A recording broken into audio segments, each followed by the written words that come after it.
Bienvenidos a todos. En este video lo que vamos a ver es un poquito el storytelling del cine, específicamente de Hollywood, donde todo, pero absolutamente todo es predecible. Así que vamos a ir a la... Así que así vamos. Así que bienvenidos a Hollywood, donde todo es predecible.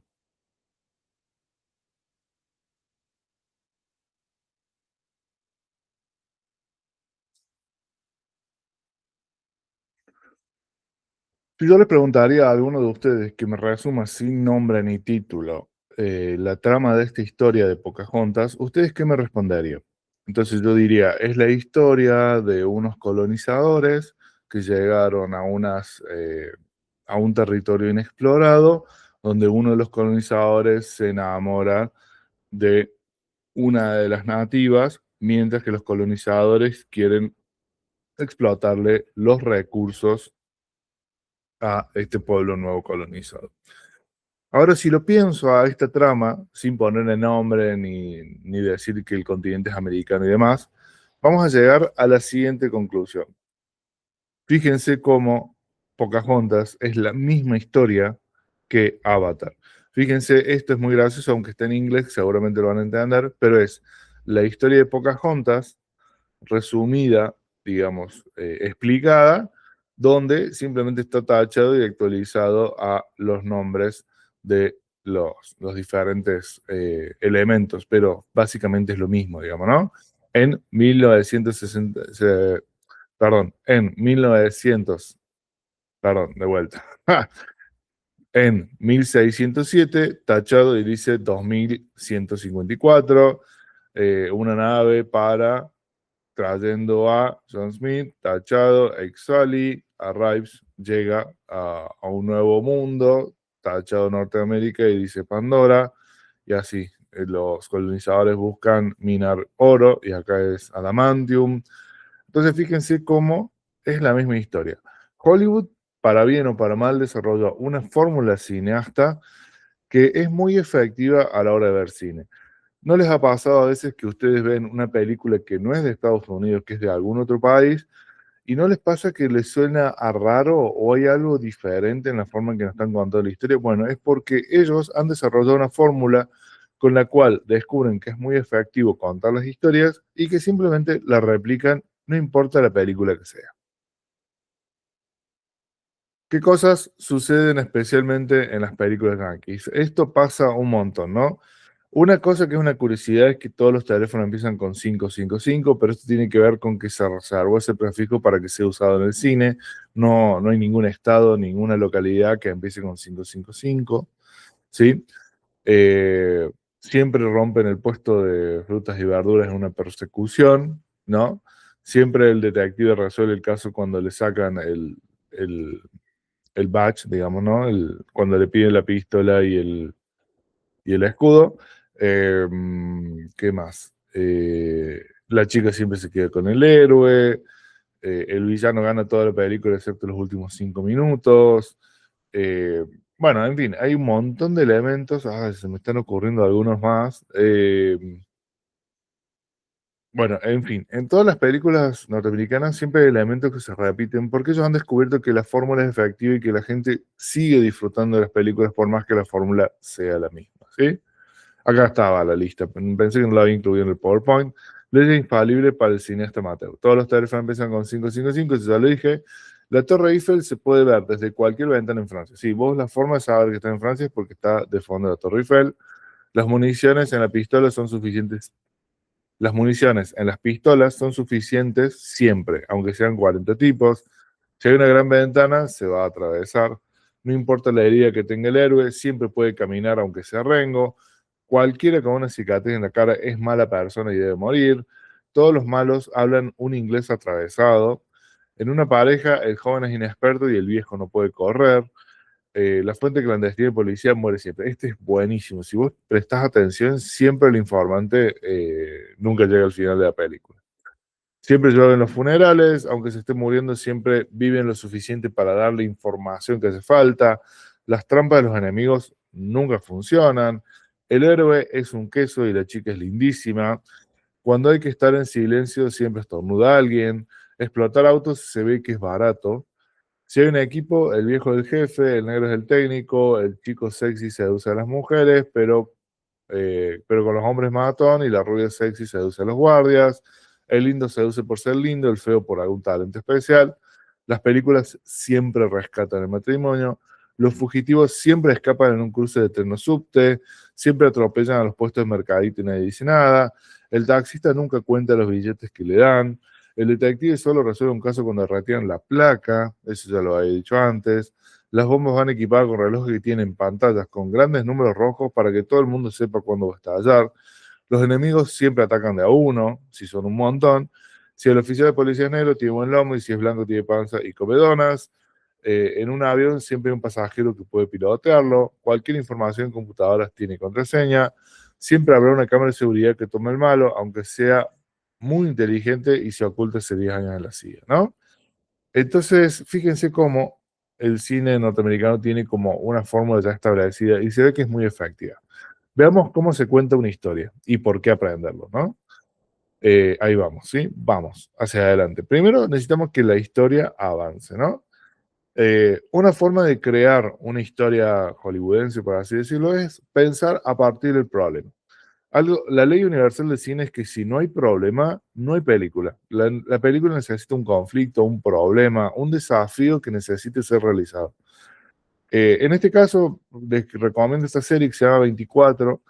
El efecto artístico de esta serie es que cada capítulo es una hora, como la hora de capítulo, pero es una hora en tiempo real, una hora de crisis dentro de lo que está sucediendo en esa ficción. Entonces, en esa hora van sucediendo múltiples cosas. Entonces, si un personaje está viajando y tiene 15 minutos de viaje entre un punto y otro, en esos 15 muestran la historia de otro personaje. Entonces agrega una, una estrés, digamos, un dramatismo extra al ser todo como en tiempo real. Entonces son 24 minutos, quiere decir que son 24 horas, quiere decir que son 24 capítulos y es directamente la historia que sucede en un día exactamente entero. Bien, entonces, pero acá lo que suele suceder en este tipo de historias es que el personaje no quería solucionar el problema, es como que era el único que estaba disponible y que por eso resuelve el caso. Entonces, es muy interesante cómo crear una historia a partir del problema. Después los personajes van a surgir solos, ¿sí?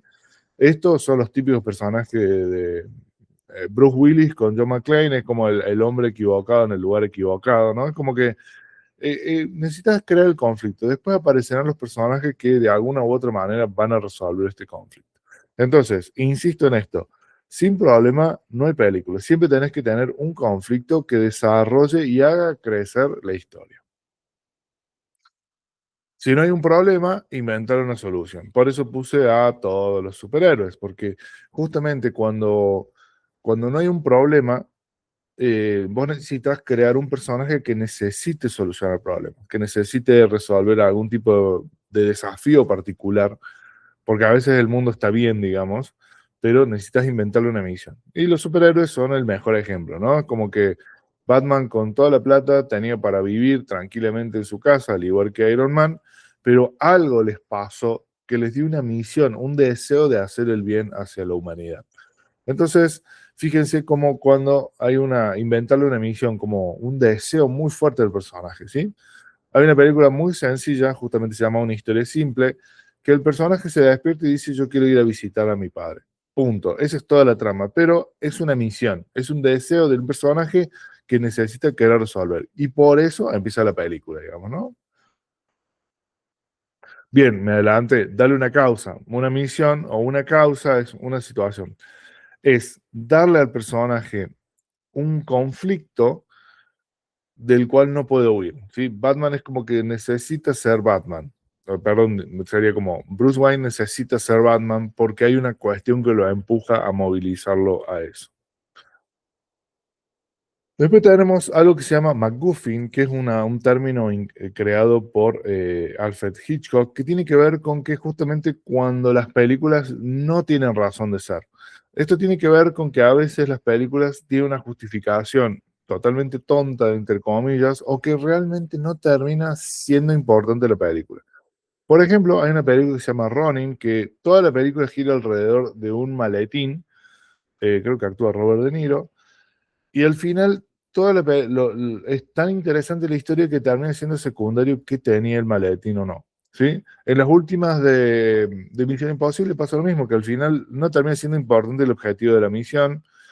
Eh, las películas de cine noir generalmente todos estaban atrás de un tesoro, de una reliquia, de una estatua, y en realidad no termina siendo importante a la cuestión narrativa de la historia, ¿sí? Eh, como en la imagen que le estoy mostrando, ¿sí? Este es Alfred Hitchcock, el director que inventó el término MacGuffin, y acá tenemos a una de las grandes películas que es El Halcón Maltese, que es una película que gira en torno a esta estatua del halcón, pero que termina siendo irrelevante, ¿sí? Si nos ponemos a fijar, por ejemplo, todas las películas de Indiana Jones, en realidad termina siendo secundario el premio. Lo que importa fue la aventura que se disparó. Entonces, la excusa es la que dispara la historia, pero que después no termina siendo importante a la película, ¿sí? Perdón el spoiler, pero cuando salió Up, estuve con un amigo y un amigo vino y me dijo, no puede ser, estoy enojado porque no puede ser que una película gire en torno a un pájaro. Y era como, ok, entendí por qué surgió toda la película y cuando la vi fue como, sí, tienes razón, termina siendo un pájaro el problema y no es relevante a toda la historia o toda la aventura que se vive dentro de la película.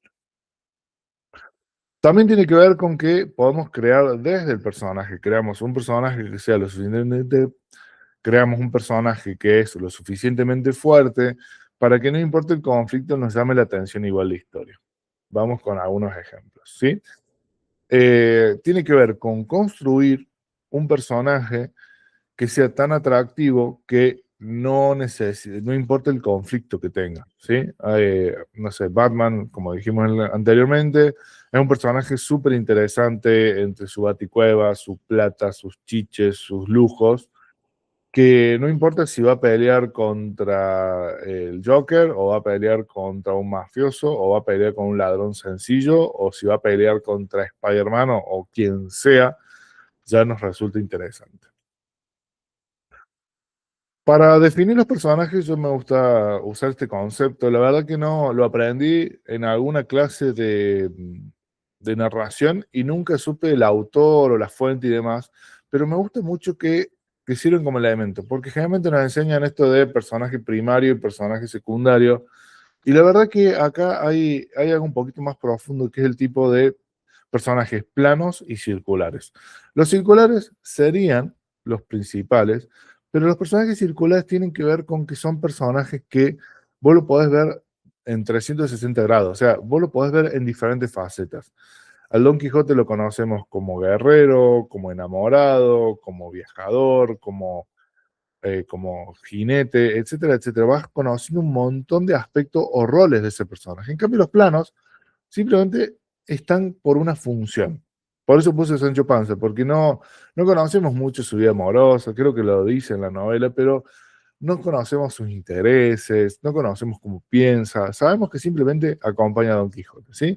Los planos son los informantes, los mayordomos, cosas que no conocemos, ¿sí? Siguiendo el ejemplo de Batman, no conocemos muy en profundidad la historia de Alfred, es simplemente el que acompaña a Batman. Entonces, los circulares conocemos un montón sus deseos, sus problemas, sus conflictos, sus traumas, su todo, digamos, por eso son circulares. En cambio, los planos se acercan a la historia desde una función particular, ¿sí? Te viene a dar una pista, te viene a dar una información, es testigo de algo, pero no pasa de ese lugar. Me gusta, voy a mostrar tres ejemplos totalmente extremos, ¿sí? Pepe Argento, Walter White y Sheldon Cooper. Y un test que a mí me gusta hacer para saber si un personaje está bien desarrollado es hacerle preguntas que por más que no están respondidas en la ficción, yo los puedo idealizar, ¿no? Por ejemplo, ¿qué club de fútbol son estos personajes? ¿No? Pepe Argento sabemos que es de Racing, pero probablemente Walter White sea de un equipo que por ahí no termina de ser importante en el fútbol, como, digamos, como perdedor como él, digamos, en cierta manera. Entonces, vamos a decir tal equipo de fútbol. No quiero nombrar a nadie para no generar conflicto. Sheldon Cooper te diría que sería fan de un club en Japón porque tiene la mejor infraestructura y logística para los clubes, o sea, lo pensaría desde un lugar. ¿qué pasaría si, por ejemplo, a estos tres personajes yo les ofrezco mate? ¿Sí? Pepe Argento seguramente toma, y Walter White yo creo que tomaría, porque es una bebida amarga, y Sheldon Cooper no por una cuestión del tema de los gérmenes. Entonces, fíjense cómo un buen testeo es hacerle preguntas que la ficción no tienen para saber si el personaje está bien desarrollado. También tenemos esta idea de que amamos los estereotipos, ¿sí? Tenemos el estereotipo, puse Superman porque creo que es el estereotipo más tradicional, ¿no? El correcto, el humilde, el que siempre pelea por los valores y demás. Tenemos a Chuck Norris, que creo que es como el modelo zen de lo bueno dentro del cine. Y después tenemos a Luke Skywalker, que me parece que también es un estereotipo, el estereotipo del discípulo que baja la cabeza al mentor para aprender y que va creciendo y vamos viendo su inmadurez, cómo crece y demás. Y acá puse otros que pueden ser como estereotipos que justamente los amamos. Entonces, no dejan de ser efectivos, aunque por ahí, en esta época de tantas narrativas audiovisuales, por ahí pierden un poco de valor porque, bueno, justamente estamos en un periodo donde cuestionamos todo, digamos, cuestionamos la identidad. Entonces, los estereotipos están siendo como discutidos, digamos, ¿no? Me gusta mucho esta película. Les voy a contar, les voy a spoilear porque la verdad no es una película muy importante que les cambie la vida, pero se llama Los Otros y tiene que ver con que la película empieza con una escena de acción con Samuel Jackson y La Roca, que son los super policías de la ciudad y que empiezan a hacer una persecución bien digna de Hollywood. Y en un momento de la acción los ladrones se escapan y ellos, como son policías que se creen todos, dicen, bueno, vamos a saltar de este edificio de 20 pisos y vamos a caer en ese árbol que nos va a amortiguar y de ahí vamos a seguir la persecución. Y Samuel Jackson y La Roca saltan, se equivocan y mueren.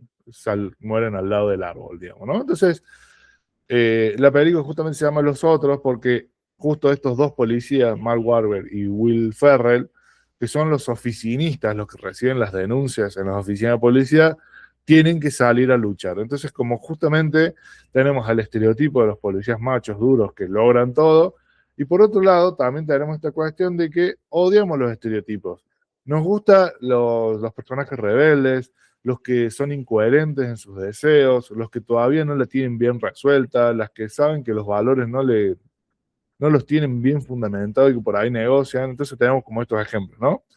El cine 3D se hizo muchísimo alarde de esta cuestión de odiar los estereotipos, ¿no? Porque tenemos a Megamente, que es eh, un villano que se convierte en héroe, al igual que Gru, que es como un villano que necesitamos creer en él, digamos, ¿no? Fíjense cómo el cine 3D ha hecho toda esta variedad, este giro, ¿sí? Nos cae mal la Caperucita Roja, nos cae mal el Príncipe Azul, como en Shrek, los ogros se pueden casar, ¿no? Fíjense eh, cómo todos los personajes van virando hacia otro lugar. Wolverine y Iron Man creo que tienen como esa misma actitud de que en alguna forma son rebeldes, pero en cierta manera genuina empatizamos con ellos. Bruce Willis también es como el héroe que nunca quiso ser héroe y no se considera como el mejor del mundo, pero siempre termina salvando las papas, ¿sí? Después otra cosa que tiene que ver con amamos los equipos. En los personajes, cuando hay un grupo de personajes o una historia orquestada, amamos los roles, ¿sí? Como ejemplo argentino puse los simuladores, ¿no? Como el jefe, el cerebral, el extrovertido, el delicado, el técnico. Y como una evolución para una recomendación es ver Leverage, que es una serie norteamericana que es como la misma idea que los simuladores, son gente de distintos tipos de estafadores que decide empezar a hacer el bien. Entonces tenemos a este que es un estafador dentro de las aseguradoras, que es la mente maestra, o sea, como que sería el Santos del equipo. Después tenemos a ella, que es como la timadora, digamos, la estafadora con el diálogo, con la seducción y demás, que sería como el Peretti. Después esta sería como un poquito lampone, porque sería como la ladrona, digamos, de arte, ¿no? La que se cuelga, la que le gustan los arneses, la que se mete en las ventilas y demás. Este sería como el villano matón y este sería el hacker, ¿sí? Bueno, ni hablar de los Vengadores que logró generar casi como que te diría un fanatismo a este tipo de armar equipos para pelear. Así que bueno, esta fue como una pequeña presentación de cómo es el cine en Hollywood. Todo es predecible, pero no deja de ser una fórmula efectiva. Así que vos, como futuro cineasta, lo podés usar o no lo podés usar, pero tenés que saber que esos elementos están disponibles y que quieras o no, una plantilla, una fórmula, una estructura ya establecida te va a ayudar y te va a simplificar la forma de escribir cine. Acá al costado te voy a dejar recomendado tu próximo video. A partir de tus búsquedas y lo que has venido viendo, le voy a pedir a YouTube que recomiende el próximo video. Y no te pierdas, ¿eh? Nos vemos en un próximo video.